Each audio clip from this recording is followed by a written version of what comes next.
maging effective sa character mo? Okay. So, hello po ulit sa inyong lahat.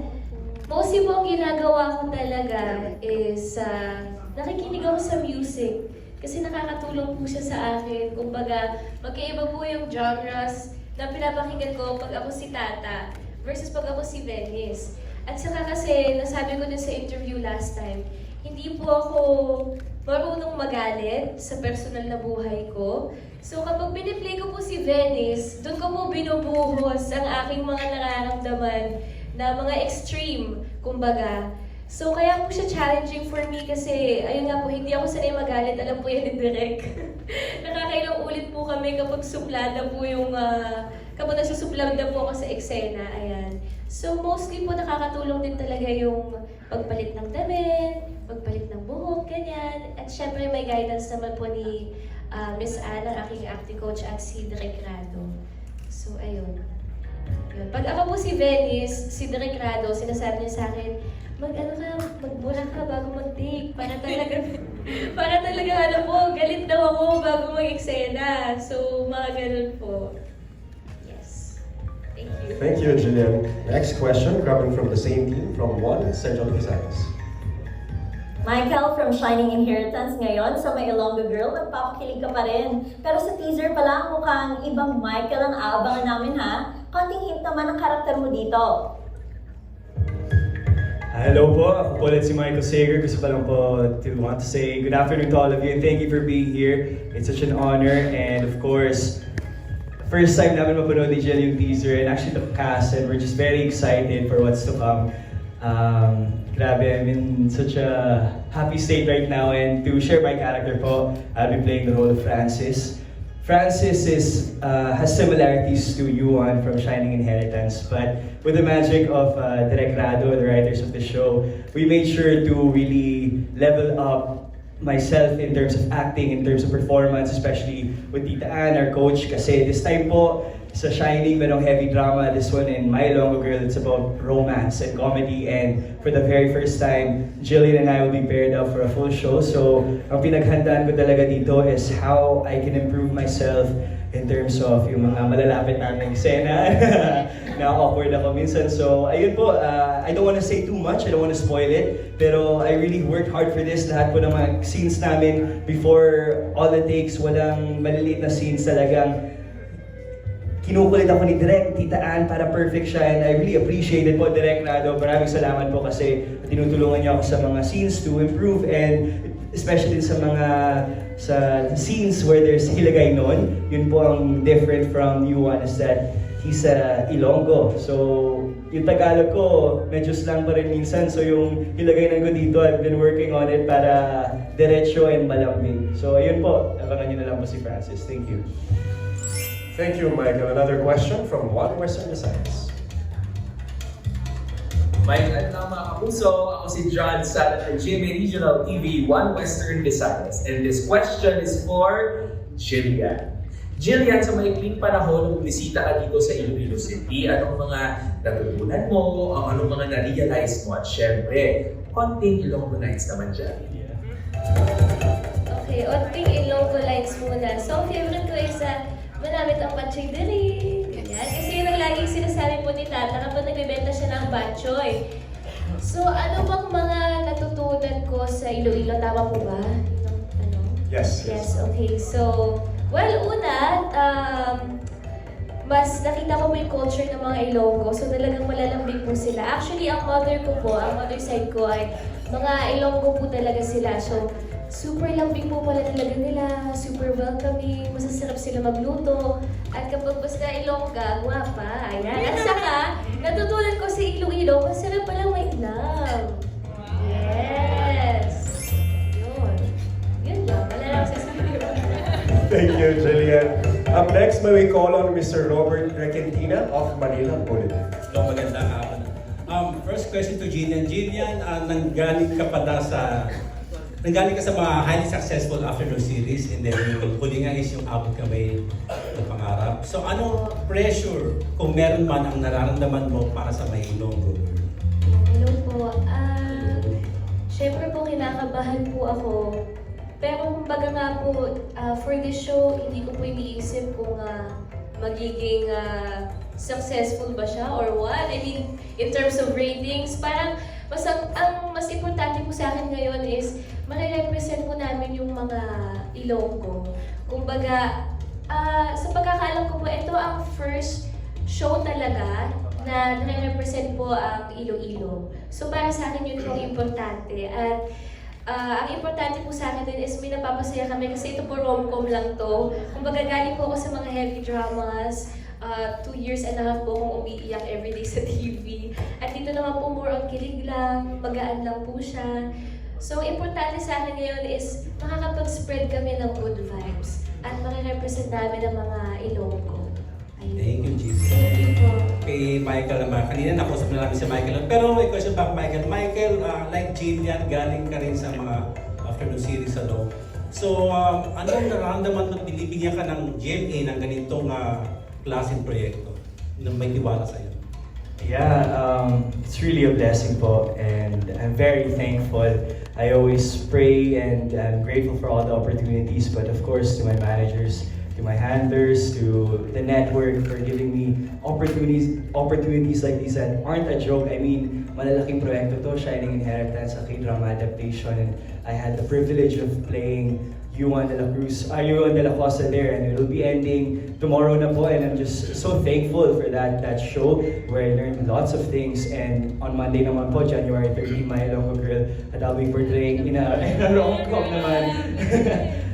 All I can really say is thank you. Boss Vic, thank you po. Maraming salamat. The Cornerstone, Sir Erickson, Sir Jeff, and to everybody behind my team. Maraming salamat po. I'm just very thankful. Okay, congratulations. Thank you po.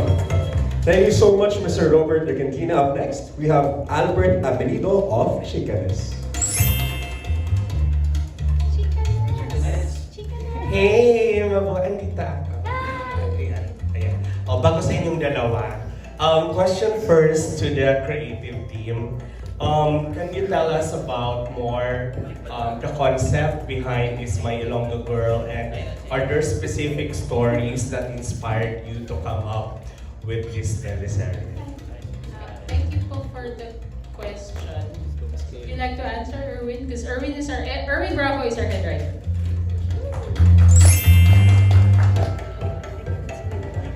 Ay, hello po. Yung My Ilonggo Girl po is matagal na po itong concept, pero even before po, ang goal po namin dito is ma-showcase po yung Iloilo. So yun po, yung culture and heritage ng Iloilo. And of course, gusto po namin gumawa ng teleserye para sa masa. So definitely yung story po nito is familiar, relatable, and alam ko po dun sa, parang ginawa po namin sa Black Rider before. So super important sa amin to give the people entertainment and information every night po. Yan po. And to follow through lang, but what was in Iloilo? Bakit gusto niyo itong ma-highlight? Kasi po, ako po personally, mahilig ako sa Batchoy. So, nung ginagawa po namin ito, nag-isip kami na ano kaya yung magandang show na gawin natin, na regional naman. So, yun po. And kaya po, malaking part ng story po is sumigot dun sa Batchoyan ni na tata po. Okay, thank you. Salamat din po. And then, yung last question ko for Jillian and Michael. As first-timer na mag-pair, how was it working with the chemistry? How was your first day together? And then, may difficulties ba in translating the kilig through the television? Sige. It's a good question po. Actually, the show was brought up recently, last year lang po, and everything started very fast. Jillian and I shared a workshop together with Tita Ann, and that's where we really got to work on our relationship work. I mean, at first, rom-com is light lang, but I think that's where the challenge is. Talagang lahat ng genre, lahat ng work in this industry, you really have to be serious and put in work because chemistry was no joke for me and Jillian.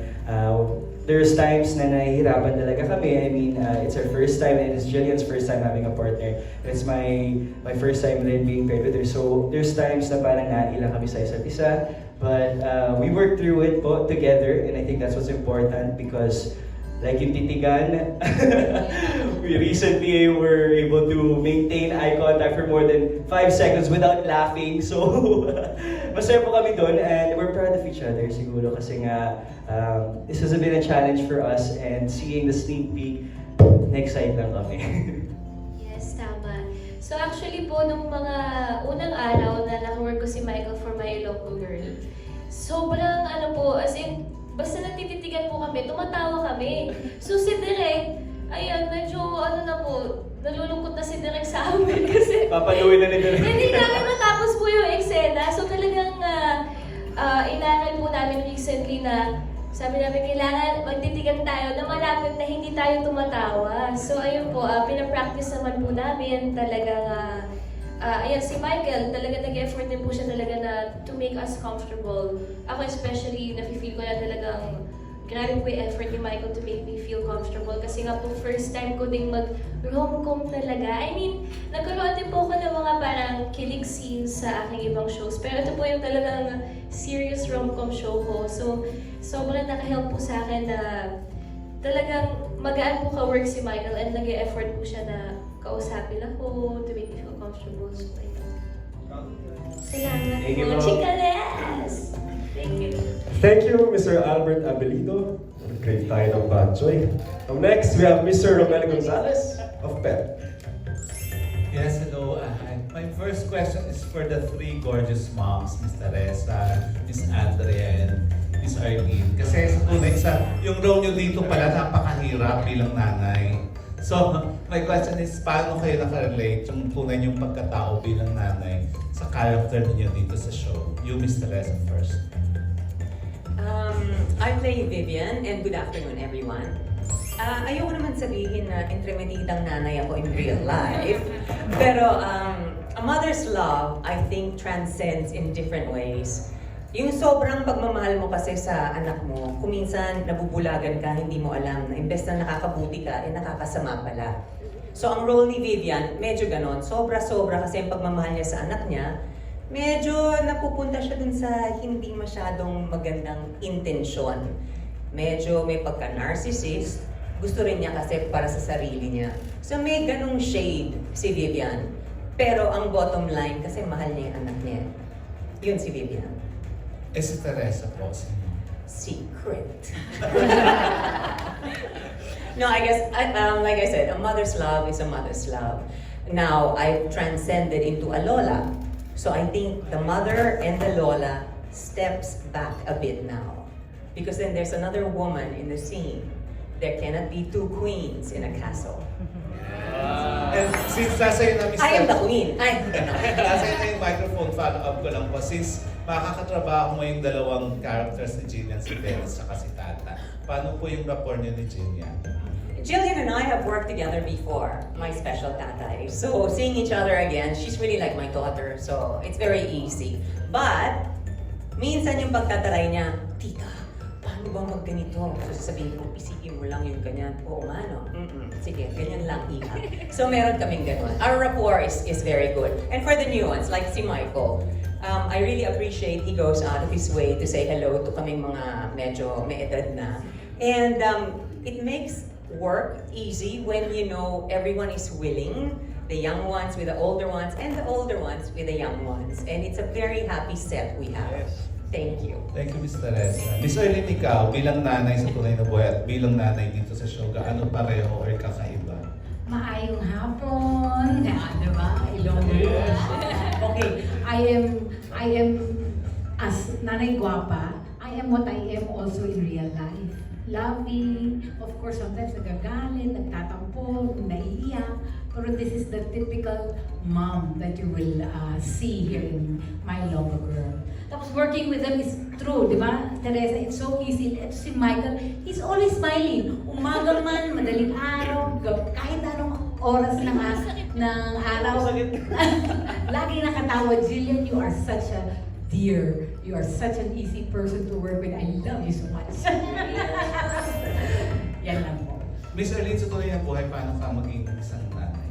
Yun nga, tulad na sinabi ko, I am very loving. I'm also strict when strictness is needed. I am also matampuhin. I'm such a typical mom. Kaya madali rin akong maging nanay sa mga teleserye. Kaya medyo nagiging paborito akong nanay. Dahil nga, this is what I really am naman in real life.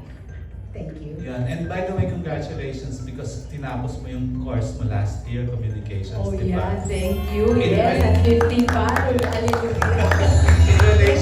In relation with that, anong advice mo sa mga younger generations na kung pwedeng pagsabayan ng pag-aaral at pagtatrabaho? Why not, di ba? Kasi hindi naman tayo laging may trabaho, may mga lull moments. Why not continue with your studies? And like I said, it doesn't really matter what age you do it, di ba? As long as you do it.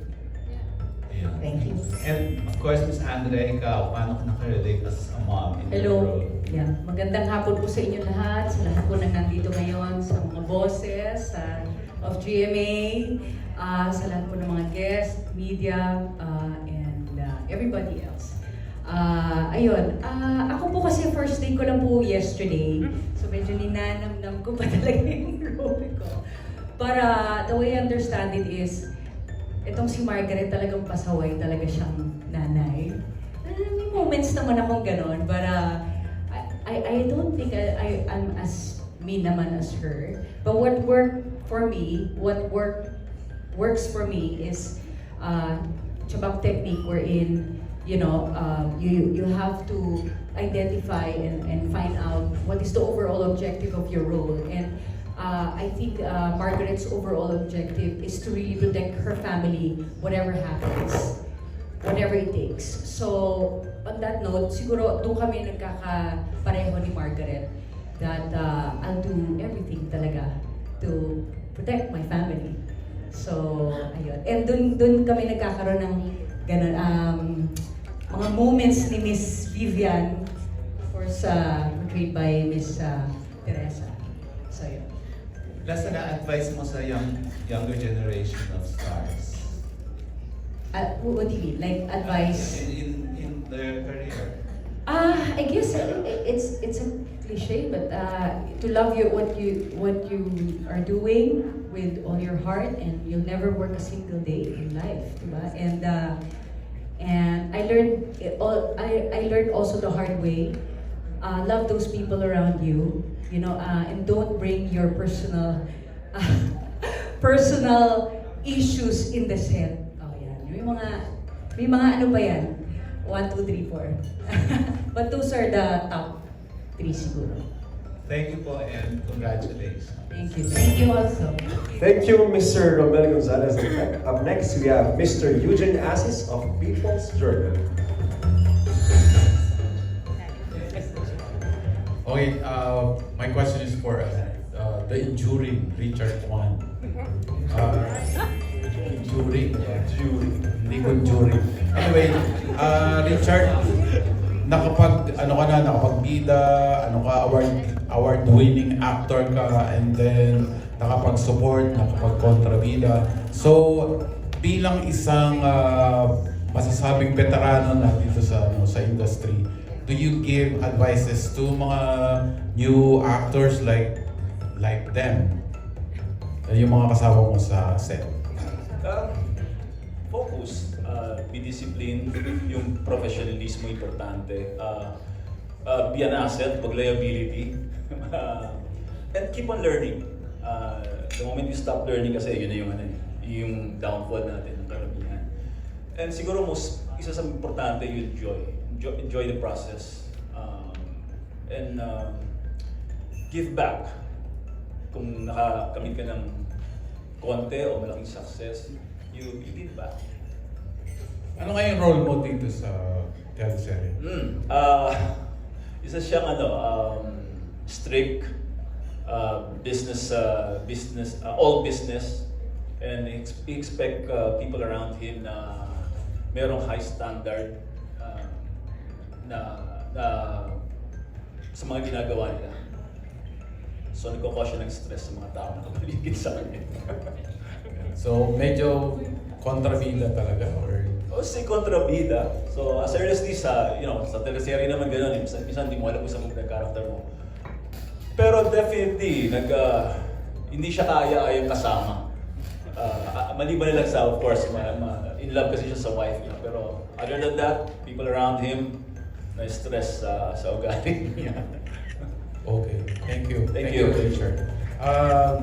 Kasunod na tatanungin ko naman si... sino ngayon nasa likod na yon? Parang hindi ko kaya. Si Empoy ba yun?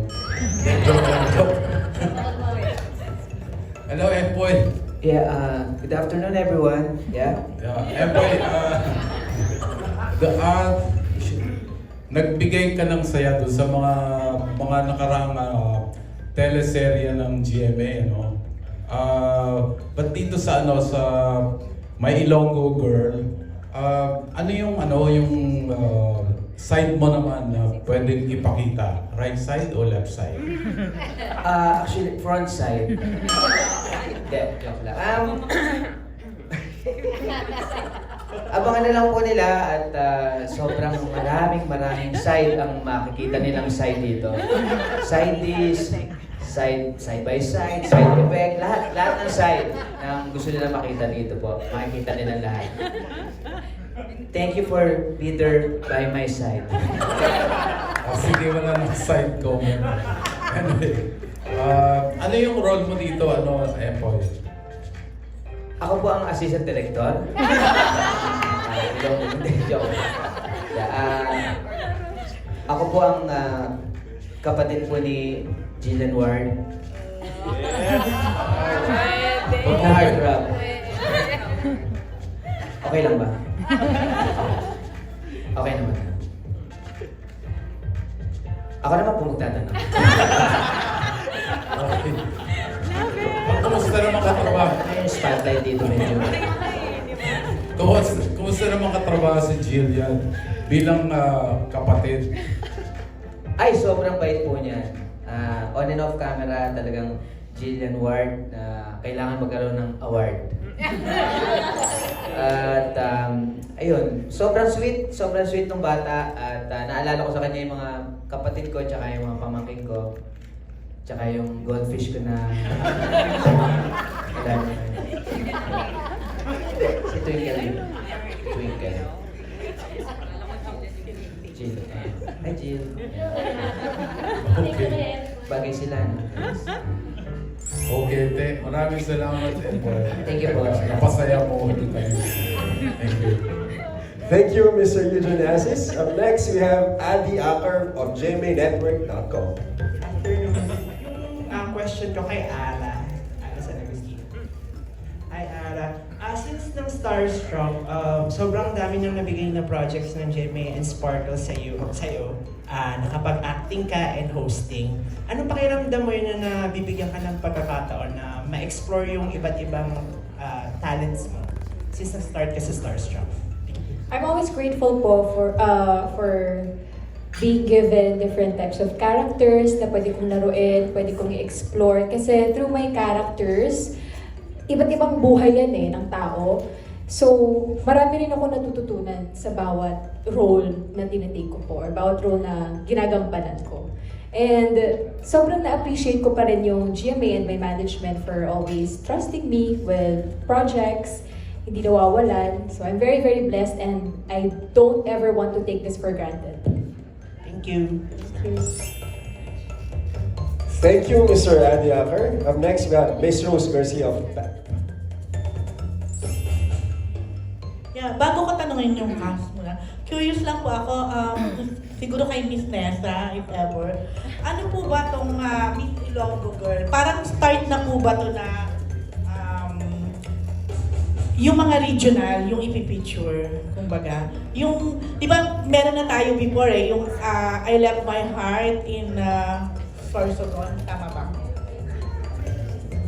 In I Will Always Love You. Oh. May mga ganun po. So, posible ba na parang simula na to na yung mga story o yung serye nakafocus dun sa per region. We've been wanting to do this. In fact, pangatlo na namin to sa public affairs. Our first was Inday Will Always Love You sa Cebu. Tapos, may I Heart Davao kami, which we shot in Davao naman. Nagkataon lang nung pandemic, ang hirap mag-travel, so medyo na isang tabi yung mga plans namin, but we really want to showcase different provinces in the Philippines as part of our direction na maging para sa buong Pilipinas, hindi yun masyadong Manila-centric naman lagi yung mga pinapalabas ng GMA. So, yun po. Oo, sana nga po. Para sana din hindi matagal yung gap pag... There will be more to come. Kung mag-hit po ito. And I'm sure it will. I'm sure. Thank you. Then next, for Lian. Yan. Hello, Lian. Hello. Oh, yeah. Siyempre, ang memory pa namin prior to Widow's War, ano nga to, yung Royal Blood. Royal Blood. Then nag-guest ka sa Widow's War, di ba? So, pasabog ka sa Royal Blood at saka sa guesting mo kahit na medyo maliit lang to, nagmarka rin. So with my Ilonggo girl na ikaw ba parang magiging main kontrabida ni Jillian, and ano naman ang bagong ipapakita mo dito? Ayan, before that, gusto ko lang po magpasalamat sa lahat ko na pumunta ngayong hapon. Maraming salamat po sa time niyo. We are so grateful. And to answer the question po, I won't say naman na kontrabida. Kasi sa pagkakaintindi ko rin sa story, dalawa si Jillian dito. And doon tayo medyo malilito dahil kontrabida ba talaga si Venice sa kanyang buhay. Pero I can say na hindi naman siya yung typical or very main kontrabida, pero isa ako sa magpapahirap din talaga sa buhay niya. O kung sabihin natin, dagdag stress pa, dagdag problema pa sa life niya. I've been doing, these kinds of roles for the past few years na rin. Yun nga po sa Royal Blood, Benedict Ponte, and sa Apoy Salamit din. Usually, actually, very grateful po ako sa GMA for giving me these kinds of opportunities. And siguro ang mapapakita ng character ko dito, syempre, ang character ko po pala ay si Ivana. Ivana po ang pangalan ko. So, masasabi ko na hindi naman po yung typical kontrabida, pero masasabi ko na may konting inis, may konting galit na kayo mararamdaman dito. Lagi nga din po tinatanong sa akin kung ano yung different naman na may ipapakita ko kontrabida dito. Actually, inaano ko pa po, ina-explore ko ba yung character ko, and syempre kasabay ko dito mga medyo bagets na sana yung kasama ko medyo mature na mga cast, and kasama ko dito rin si Jillian, si Michael, and it's a new setting, it's a new experience to explore, and yun po, abangan po ninyo. Siguro po masa-stress din kayo at magagalit din kayo sa akin, pero baka mahalin nyo rin at the end. Ayan. Thank you. Okay, thank you, Lian. Ayan, kay Jill. Ayan, hello, Jillian. This time ba open ka na yung manon din na may collab team? Kasi kayo ni Michael, as far as I know, nagsama kayo for a while sa yung Abot Kamay. Yeah. So parang tapos ito pinag-pair ulit kayo ng GMA. So siguro nakita nila yung yung chemistry nyo na meron, ganyan. So, open ka na ba doon, and welcome na sa'yo yung if ever i-pair talaga kayo, i-push kayo as love team. Ako po kasi, tingin ko po sa 15 years ko na rin sa industry, I think it's time na rin po na magkakaroon ako ng leading man din talaga. Ma-explore ko po yung, kumbaga, pagiging leading lady na, grabe ako, nagulat ako, may asawa po ako dito sa show na to. So sabi ko, grabe, ibang-iba po siya for me. And I think po na, parang sa akin kasi excited po ako na mag-grow pa. So ito po yung na-enjoy ko talaga, yung ganitong klaseng experience. And kung ano man po bibigay sa akin ng GMA, I will do my best kasi sobrang grateful ko po sa GMA and Sparkle sa mga binibigay nila sa akin. Kumbaga, kung ano po yung ibibigay nila sa akin, yun po yung pinagkatiwala nila sa akin. So, I'll just do my best. Okay. Sabi mo kanina, may as Ilonggo, parang ang sarap ma-in love. Parang tama ba yung pagkakarinig ko? Sabi ko po, nung taping kami sa Iloilo, na-realize ko na masarap pala ma-in love. Ayun nga. So, in love ba si Jillian ngayon? Kumbaga, ang natutunan ko sa Iloilo. Ay, masarap ba in love? Pero hindi ko na po sasabihin, anong way, pwede naman, na-in-love ako sa Iloilo or na-in-love ako sa pagkain doon. Sa Batchoy. Kaya talaga. Yun, abangan na lang po ninyo yan. I mean, ako po open naman ako sa inyo. Simula baby po ako. So, abangan po ninyo kung anong klase nga. Pagkain lang po yan. I-share ko soon. Ayan namin. Okay, sige na nga. Namyara na. Namyara lang mo. Ayan. Last na kay Michael. Ayan. Last na kay Michael. So, syempre, sobrang bongga mo. Kasi mag-e-end pa lang ang Shining. Tapos, eto na may kasunod na kaagad. Gusto ko lang malaman, kumusta yung naging impact sa'yo ng Shining bilang leading man? Ano yung naging pagbabago? Ano yung mga na-observe mo? Like sa'yo, bilang isang kapuso star or leading man per se. Thank you po. Shining Inheritance was one of the biggest projects I've had.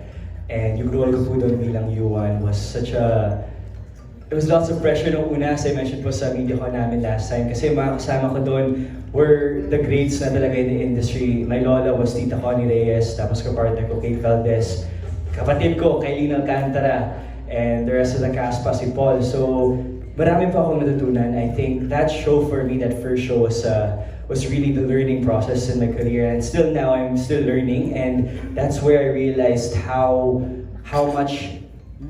far I have to go in this industry para to reach my goals. And Shining Inheritance for me was a big step kasi po heavy drama siya, family drama, and doon ko na-realize na kailangan talagang seryosohin itong craft na to. And masaya po ako that I got to work with Tita Connie because we developed a relationship as Lola in real life. Actually, till this day, we still text each other, and I even text her about my Ilonggo girl. Sabi ko, Lola, pagdasal niyo po ako. And ang dami niyang advice na binigay sa akin. One of the advices that I really cherish that she gave me, that I now use in this career is, she always told me to have integrity. Kasi importante yan sa career natin, where we're in this limelight. It's important that what we show to the people is genuine and it's positive and it will impact the lives of other people. And siguro po, dinala ko lang yan dito sa show na to, with my scenes with Jill, my scenes with my family and my castmates. I wanted to make it as natural, as genuine as possible, and so far so good. We're very happy on set. We're enjoying things, and in terms of acting naman po, I learned many things from Shining. Sa mga emotional scenes ko doon, nahirapan ako and I was open to direct, and the prod po na pagdating sa vulnerability, naka-challenge talaga sa akin. But luckily, ginagabayan po nila ako, and yung challenge na yun is very, for me, I find it good because at least I know that when I'm outside of my comfort zone, at least I'm improving somehow. Okay, yung in terms of popularity, naramdaman mo ba na mas lumawak siya after that and now that you're in My Ilonggo Girl? And yung status as one of, napipil mo na ba yun yung being one of the kapuso leading men? Goosebumps po whenever they say leading man because it's always been a dream of mine. I mean, the young boy from Canada who dreamed 3 years ago now is in a position where I'm building my way to become a leading man. I'm thankful po, always grateful naman. And itong in terms of popularity po, I'm very grateful kasi mga lola, mga nanay na nanonood po ng Shining Inheritance, nakikilala ko as Yuan, doon po ako natutuwa because at least nag-enjoy sila kahit magigil man sila yung mga relatives ko po natutuwa, and dun po ako masaya kasi at least yung character ko had an impact on them. They saw yung relationship namin with Tita Connie and the relationship with Kate. I'm just grateful po and I know I have a long way to go, but I feel honored and thankful na somehow nare-recognize naman po. So ready ka na ang makilala naman nila and hopefully yung team up nyo ngayon ni Jillian. Well, with Jillian po and being her leading man in the show, I promise to my managers to this network that I give it my all. I really work hard because Jillian Ward is Jillian Ward. And again, talagang I really look up to her. I idolize her. I tell her that she inspires me in my craft. Iba yung maka-eksena ka and iba yung titigan mo. So, I want to improve para hopefully this partnership will last and it will be a good future. Okay, thank you. Thank you po. Thank you, Miss Rose Garcia. Up next, we have Aubrey Carampel from 24 Oras.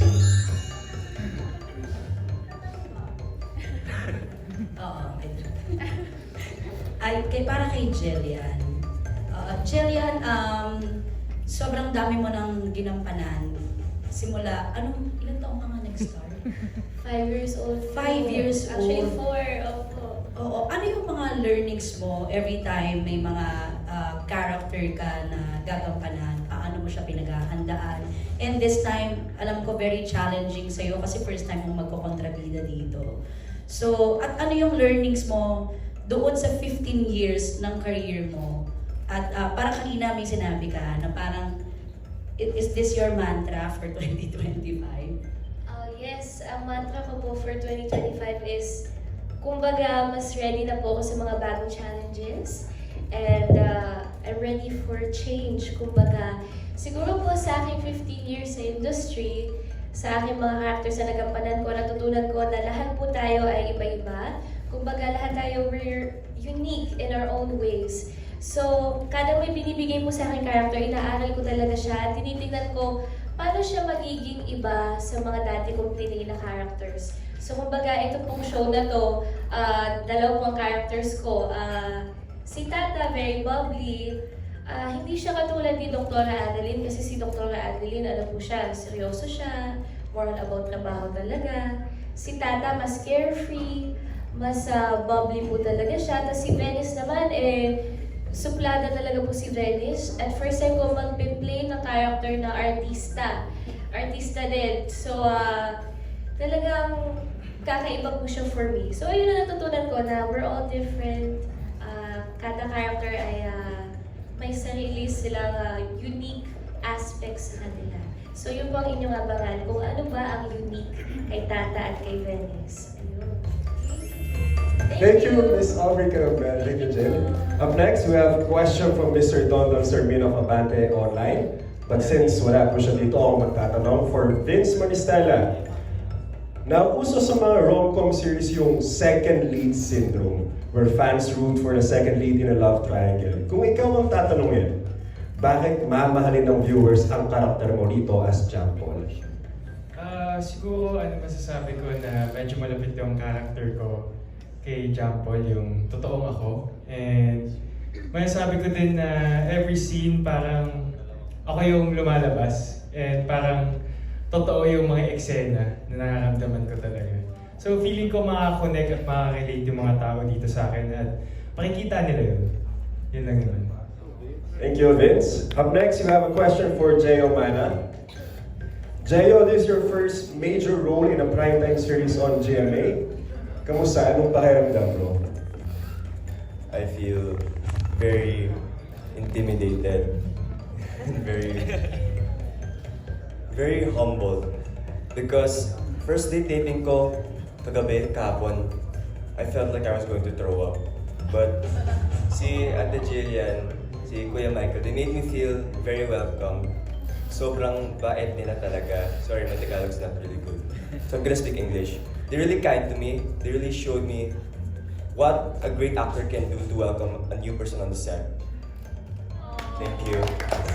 Actually, for first time niya mag-taping ever in his life, yesterday. At nag-iyakan po agad siya. Yeah, sobrang galing. So, He was very good. He was very good. Congrats, Jeyo. Up next, we have Mr. Alan Policarpio of the Philippine Daily Inquirer. Hi, good afternoon. My question was for the creatives naman.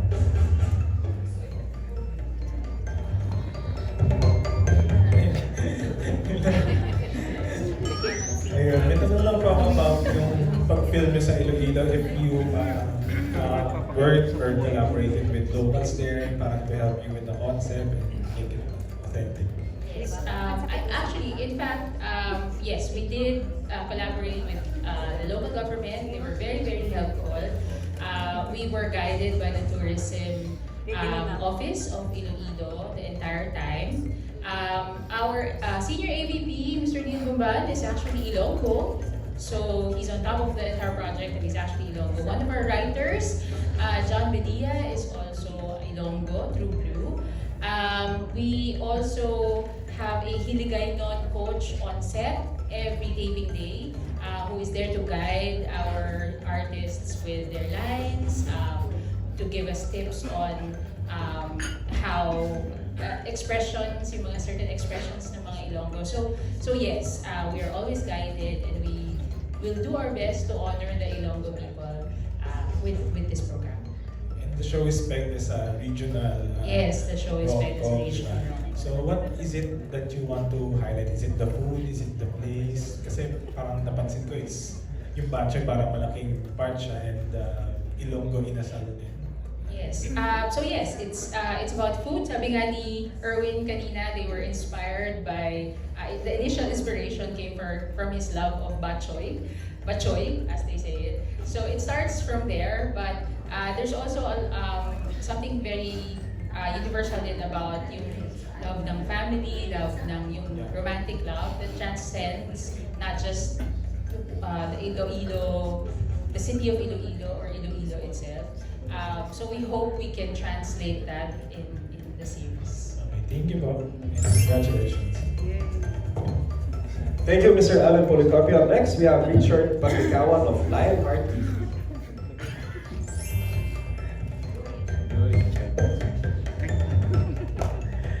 Hello, good afternoon. So, yung question ko para kay Michael at sa kay Jillian. Kasi, syempre nagka-work na kayo before sa Abot Kamay. Hindi man kayo magka-partner doon. Pero for sure, nakitaan kayo ng something doon kaya kayo pinag-pair for this series. And syempre, may mga... Syempre sa social media may mga bali-balita na off-cam daw. Sweet kayo off-cam. So, kwento nyo naman, paano nyo na-break yung ice, yung ice sa isa't isa, and kumusta yung friendship nyo, partnership nyo?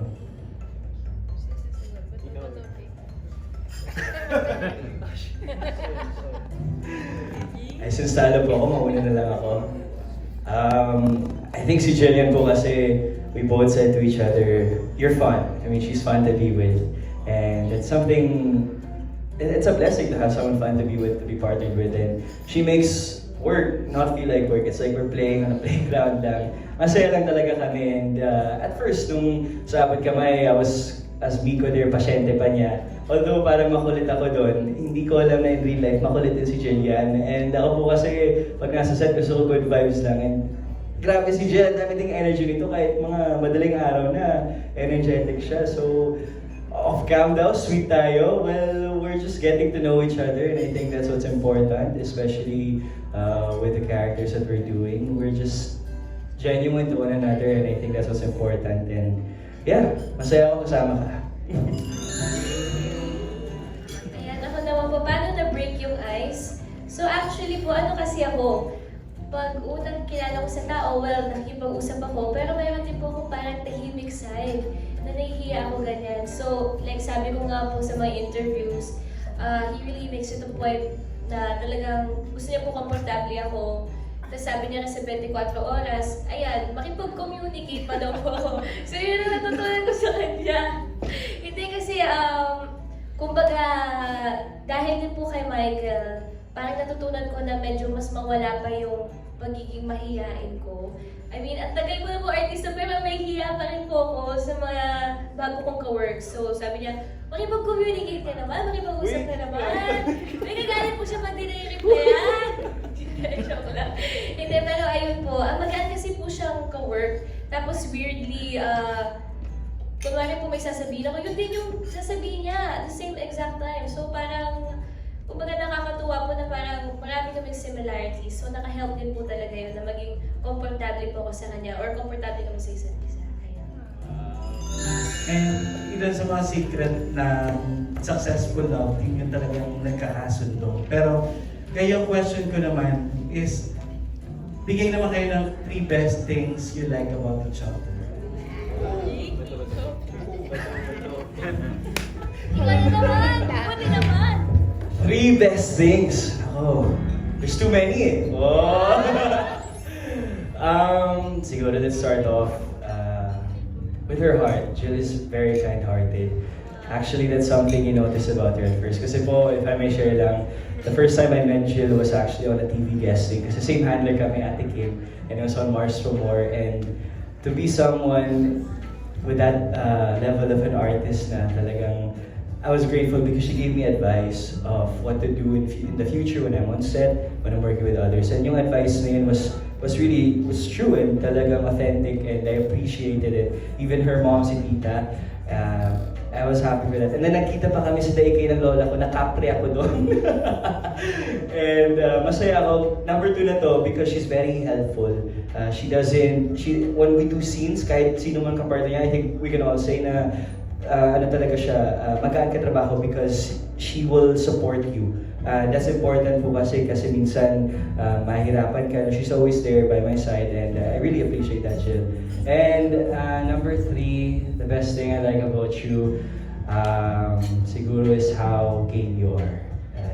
Minsan kasi there's people na hindi mag-connect, maganon, but we always have mini games, or pag nasa set kami, we like to play this game. Nung nag-showtime kami, sabi namin 3, 2, 1 to decide, and we continue doing it, and wala, it's just fun namin. She's just always game. We play chess, yung naging bonding namin, and I think that was a good way to know each other. And yeah, many things I can say about you, but those will be my top 3. Maraming salamat. Ayan, ako naman po siguro, first is very attentive po si Michael. Sabi niya nga, kumbaga, he finds me helpful, but I think it's because attentive po siya, that he really listens kung ano man nasasabihin sa kanya, ng mga ka-work niya, ng mga kasama niya. And, ayun nga po, it really helps na attentive siya kasi kumbaga, he really tries to know about people he's working with, kumbaga, which is nakaka-help po kasi nagiging komportable kami. He's also very helpful actually. Pag meron kami mga need, ako may mga need, he really tries to help out. And he's very hardworking actually. Like, sobrang hardworking ni Michael, as in, siguro po 3 yung work na ginagawa niya in a day. Tapos katulad po sa AOS, lahat ng segment na siya.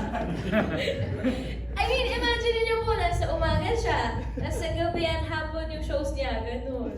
Wow! And then you deserve it kasi Thank you. Hardworking po talaga si Michael. Like, minsan mag-enjoy ka kaya, ganun. Galing sa'yo yun, na mag-enjoy. As in, ano po talaga siya, he's very focused. And pang-apat, grabe po yung faith niya kay God. I don't think he talks about it that much. Pero he always talks about God and he always prays. He's very religious. So, ayun po. Thank you, Jill. Thank you, lumapis na isa. Pero, eto na lang, since nakapag-shoot na kayo sa Iloilo, if babalik kayong dalawa sa Iloilo, ano yung gusto nyong magawa together? Kahit hindi for the show, kung kayo, babalik kayo ng Iloilo. Sorry. Hindi kasi... May nag-rumble eh. Yeah, sa kabilang function. Parang may pinapanood sa kabila. Sorry ko, kala ko lilito. Sorry, can you please repeat the question? Ayun, kung babalik kayo sa Iloilo since nakapag-shoot na kayo, for sure marami kayong supposedly dapat gusto gawin doon, pero hindi nyo nagawa kasi may shoot kayo. So, kung babalik kayo doon, ano yung gusto nyong gawin? Well, gusto ko pong kumain ulit sa Iloilo. Gusto kong ikutin yung buong Iloilo po talaga kasi super sarap ng food nila. Kahit saan po kayo pumunta doon, kahit sa ang karinderya, ang sarap po nila magluto. So ayun, gusto ko pong makatikim ulit ng batchoy. Gusto ko po makapagluto talaga ng batchoy sa Iloilo. Gusto ko magpaturo talaga how to cook. And ayun, gusto ko po siguro parang mag-bike lang around Iloilo kasi yung mga buildings din po nila ang gaganda. I mean, ang ganda talaga ng Iloilo. So sana makabalik po kami soon at talaga magkaroon ng isang buong day na walang work and ma-enjoy namin yung ganda ng Iloilo. Yeah.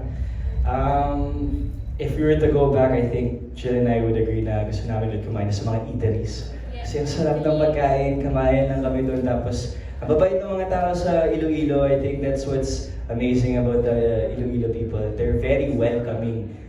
Pumunta kami sa isang eatery before and talagang pinapasok lang kami, parang ang babait lang nila. And siguro if we get to go back, and hopefully we will, we just want to explore the city more. And yeah, I agree with you, bike, siguro lakad-lakad lang and taste the food of Iloilo. Thank you, Michael and Julian. Congratulations.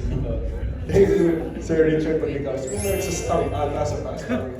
Marami sila, pero safe na po tayo. Parang trailer siya. Safe tayo guys. Up next, last question. We have Sir Rog Lantay of Random Republica. Miss, I'm sorry, Miss. Sorry? Miss, I'm so sorry. Siguro for Jillian, having a mom na Ilongga, mas nakatulong ba yun sa role mo? Hello po. Well, of course, kasi po growing up, narinig ko daw po yung pagkalambing sa kanyang boses. So somehow, siguro na-adapt ko yun po yun na kahit galit ako, medyo mas mahinahon po ako magsalita. Pero yun nga po, nagpapaturo po ako sa mama ko para maghiligay noon. Kasi may script na po ako noon. Nung nagpapaturo ako, nagagalit siya sa akin. Ba't hindi ko daw alam? Eh, hindi niya naman ako tinuruan. Growing up. Well, of course, nakatulong kasi nakita ko po yung, kumbaga yung ugali ng mga Ilonggo kay mama sa aking mother side.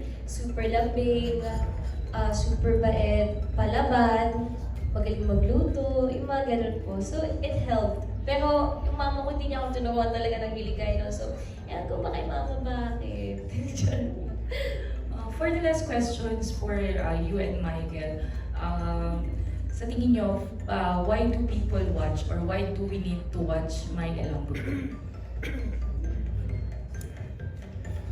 Just like what was mentioned earlier po, this show isn't just about the romance, about the comedy, the drama. It's about the pride of Iloilo. And it's actually great that we're highlighting our beautiful country. I mean, the Philippines has many islands and many different cultures. And I personally fell in love with Iloilo because of their love for one another, their food, how proud they are. Kahit simple lang sila, simple yung mga ingredients, simple lang gawain nila.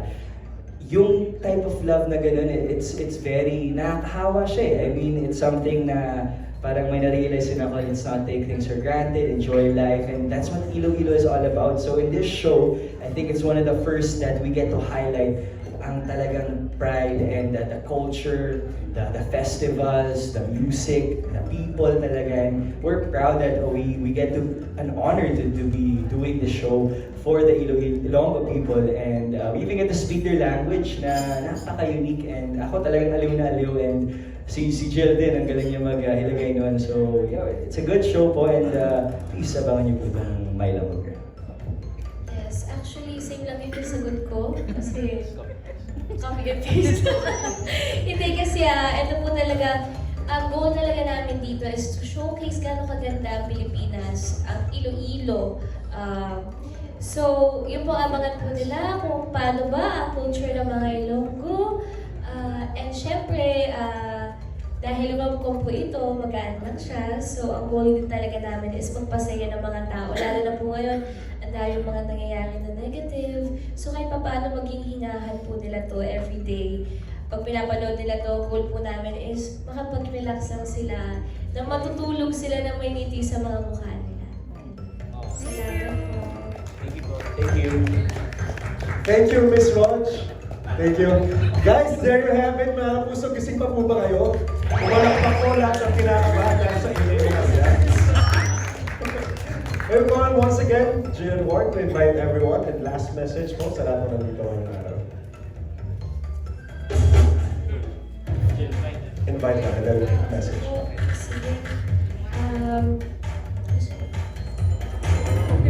Sige. Okay, yan, syempre po, again, maraming salamat po sa pagpunta po dito. At sana po abangan niyo po ang My Ilonggo Girl.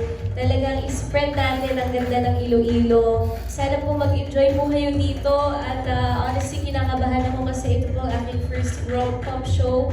So, ayan, sana mag-enjoy lang po kayo. Sana pag pinapanood ito sa gabi, ayun nga, matulog kayo na may ngiti sa inyong mga mukha. And ayun lang, I hope you support us po. Sana mag-enjoy kayo sa show namin. 9:35 p.m. po yan, starting January 13. Salamat po. Directed by Direk Brando Cruz. This is by GMA Public Affairs. Maraming salamat po sa GMA Public Affairs, sa GMA and Sparkle for trusting us para po sa show. Love you guys! Thank you so much, Jen. Mga kapuso.